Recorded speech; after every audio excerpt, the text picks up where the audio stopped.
Hello and welcome to my cover of the Bf-109 Friedrich series of aircraft. When the fact that the Bf-109 Emir had reached its limit became clear, the Messerschmitt company began redesigning the aircraft after looking at combat reports from the Battle of France and the Battle of Britain. The nose was streamlined, with the wings being redesigned as well for lower drag. The armament was downgraded to a single cannon and 2 machine guns. All this resulted in a heavier but faster airframe thanks to the new DB601E engine, outputting around 1400 horsepower. The F-Series is a weird cross between a turn and an energy fighter, but you should use its good turning ability to help you in boom and zoom maneuvers and energy fighting.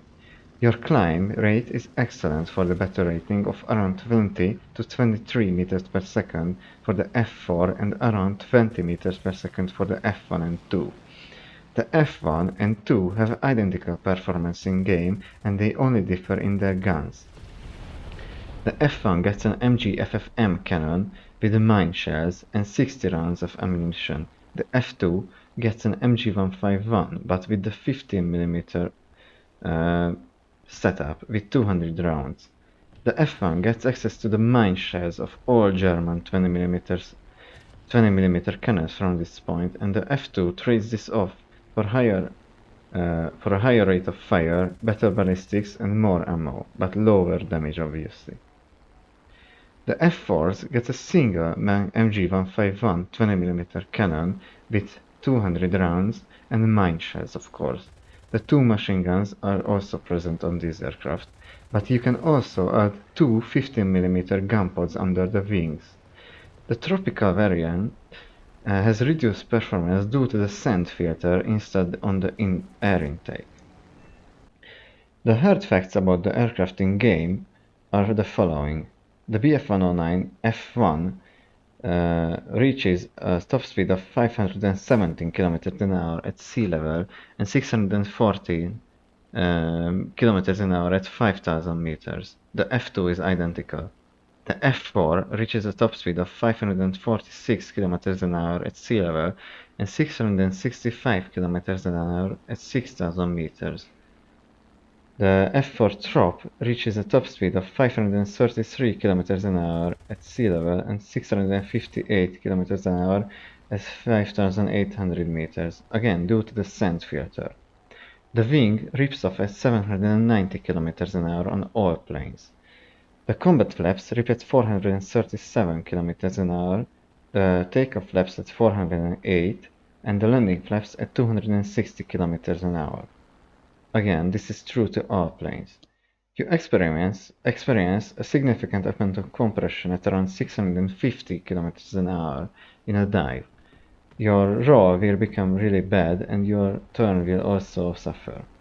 But it's not as bad as on some Russian fighters around the battle rating. The overheating is present on these planes and it can be a significant issue unless you use VAP, unless you don't overuse VAP or use mech. Tactics and strategy for the F1 and F2. These two are not restricted to boom and zoom maneuvers and energy fighting, as they are very forgiving. You should primarily use hit and run tactics, thanks to your good climb rate. You will be above most enemies. You should always play to your good energy retention and high dive speed.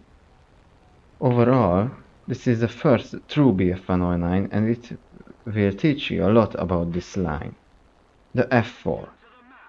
Essentially a step above the earlier models, you have 200 extra horsepower but you are also heavier, meaning that your turn is not as good. Your climb is increased and you will most likely be above all opponents. You should use energy fighting and boom and zoom maneuvers in this plane like the previous one, but obviously you have a higher performance, meaning that you should be more successful at this.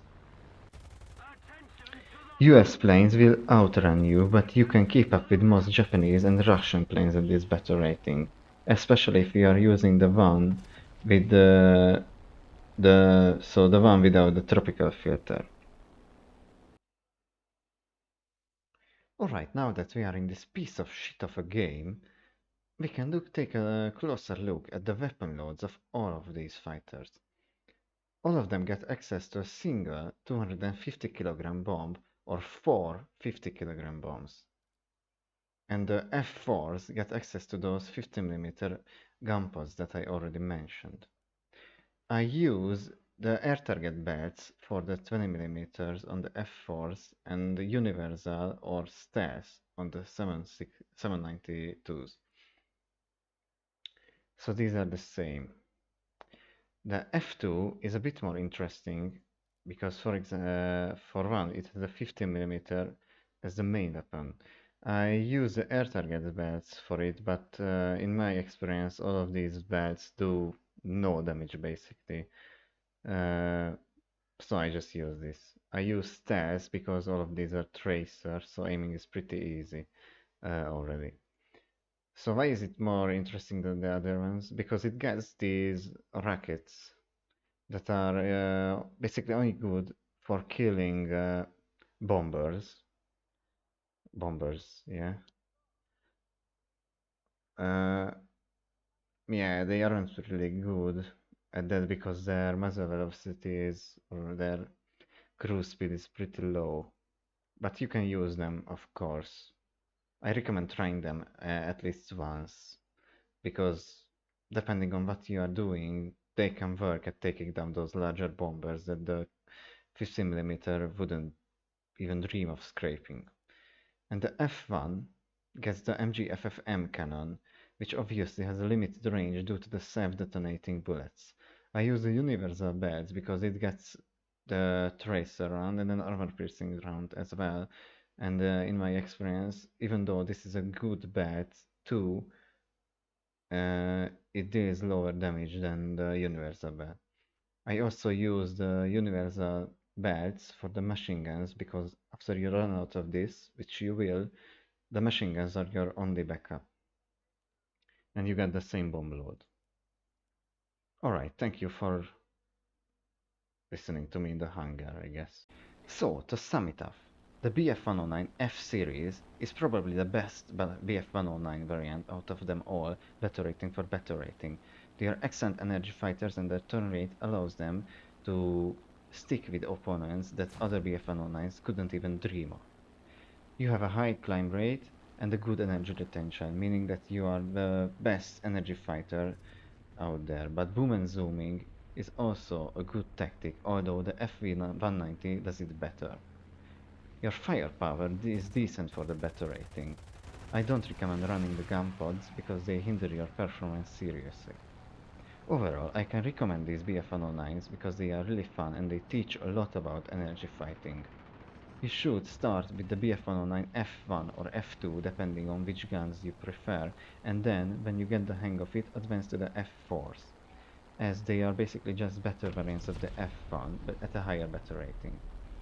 Thanks for watching and I hope to see you back soon. Goodbye.